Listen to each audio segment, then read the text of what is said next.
নড়াইলের স্বামীকে হত্যা, স্ত্রীসহ আটক 2 জন। নড়াইল থেকে রাসেল মোল্লার পাঠানো তথ্যচিত্রে থাকছে বিস্তারিত। নড়াইলের স্বামীকে হত্যা করে ঘরের মেঝেতে পুঁতে রাখার অভিযোগ উঠেছে স্ত্রীর বিরুদ্ধে। গেল সোমবার 9 সেপ্টেম্বর বিকালে ঘরের মধ্যে পুঁতে রাখা 40 বছর বয়সী শিমুল গাজীর লাশ উদ্ধার করেছে পুলিশ। ঘটনাটি ঘটেছে নড়াইল সদর উপজেলার শেখাটি ইউনিয়নের কাইজদাহ গ্রামে। এই ঘটনায় অভিযুক্ত স্ত্রী পলি বেগম ও প্রতিবেশী আজাদ শেখকে আটক করেছে পুলিশ। নিহত শিমুল গাজী যশোরের অভয়নগরের শ্রীধরপুর গ্রামের মৃত আব্দুল্লাহ গাজীর ছেলে, পেশায় একজন কৃষক। স্থানীয় গ্রামবাসী সূত্রে জানা গেছে, নিহত শিমুল গাজী দ্বিতীয় স্ত্রীকে নিয়ে শেখাটির ইউনিয়নের কাইজদাহ গ্রামে বসবাস করত। গেল 2 সেপ্টেম্বর শিমুল নিখোঁজ হয়। শিমুলের ছোট ভাই ইমরুল ইসলাম নিখোঁজ বিষয়টি জানার পর অভয়নগর থানায় একটি নিখোঁজ জিডি করেন।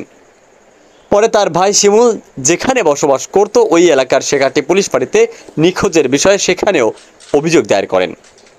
এদিকে শেখাটি পুলিশ ফাঁড়িতে অভিযোগ দেওয়ার 2 দিন পর সোমবার তার ভাবি পলি বেগমের সাথে কথা বলতে যায় ইমরুল।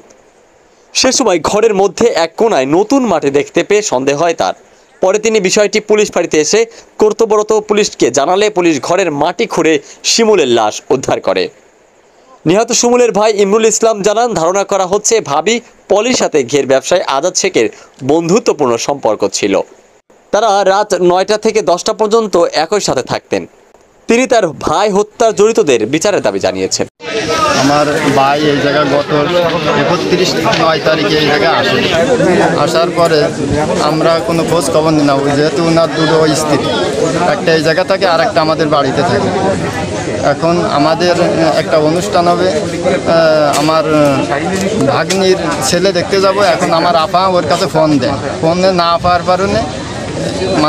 কারণে তারপরে আছে এই বলে কি যে ও তো চলে গেছে 2 তারিখ থেকে, আমার এই জায়গা নেই। তারপরে আছে সন্ধ্যার সময় একটা মেসেজ আসে ওই প্রথম স্ত্রীর কাছে যে এরকম আমারে ধরে রাখেছে, টাকা পয়সা কাটিয়ে নিয়েছে, আমি বিপদে আছি। তারপরে হচ্ছে এই বলে বলার পরে আমাকে সন্দেহ হয়। সন্দেহ হলে আমরা অভয়নগর থানায় একটা অভিযোগ করি।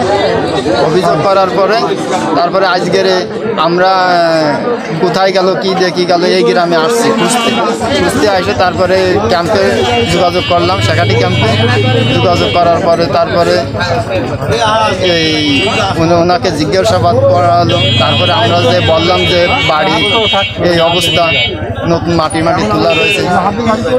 তারপরে এসে কিভাবে এখানে যে এটা আমরা সন্দেহ করি, এটা আমরা সন্দেহ করি যে মেয়েরা কি বাড়িতে কোথাও পুঁতে রাখলো কিনা, এই সন্দেহটা আমাদের ছিল। এ বিষয়ে স্থানীয় শেখাটি ইউপি সদস্য নাসির উদ্দিন বলেন, পলি বেগম তার স্বামী শিমুল গাজীকে হত্যা করে নিজের ঘরের মধ্যে মাটি ও বাড়ির বস্তা দিয়ে মাটি চাপা দিয়ে রাখে। পলি স্বামীকে হত্যার কথা স্বীকার করেছে বলেও পুলিশকে জানিয়েছে এবং এ সময় প্রতিবেশী আজাদ শেখ 40কে তাকে সহায়তা করেছে বলেও জানান। এ বিষয়ে সদর থানার ভারপ্রাপ্ত কর্মকর্তা ওসি মোহাম্মদ সাইফুল ইসলাম বলেন, ময়না তদন্তের জন্য লাশ সদর হাসপাতালের মর্গে পাঠানো হয়েছে। এ ঘটনায় শিমুলের স্ত্রী পলি বেগম ও প্রতিবেশী আজাদ শেখকে জিজ্ঞাসাবাদের জন্য আটক করা হয়েছে। সেই স্থানীয় ইউপি সদস্য, সাবেক গণ্যমান্য ব্যক্তি, তাদের সাথে কথা বলার পর ওনাকে আমাদের ক্যাম্পে যাওয়ার জন্য বলি। তো যাওয়ার পরে উনি এনাদের সহযোগিতায় ক্যাম্পেই পৌঁছান। পরে উভয় পক্ষ নিয়ে আমরা বসে কথাবার্তা বলতে থাকি। তখন উনি বলেন যে সে ঘটনার দিন অর্থাৎ 2 তারিখ রাত 10টার দিকে আমার কাছ থেকে চলে গেছে। এই বিষয়টা শোনার পর থেকে আমাদের একটু সন্দেহ ঘনীভূত হতে থাকে। আমরা জিজ্ঞাসাবাদের এক পর্যায়ে মোটামুটি নিশ্চিত হতে পারি এবং সে তার নিজ মুখে স্বীকারোক্তি দেয় যে 2 তারিখ রাত 11টার দিকে প্রথমে তাকে ঘুমের ওষুধ খাওয়ায়, দেন হচ্ছে গলায় রশি দিয়ে তার হচ্ছে মৃত্যু নিশ্চিত করে উনি পাশে যে ওনার বসবাসের ঘরের পাশে যে একটা ছোট ঝুপড়ি আছে, কাঠের ঘর আছে, সেখানে তিনি পুঁতে রাখেন। শেখ আলী আকবর, গাংচিল টিভি নিউজ ডেস্ক।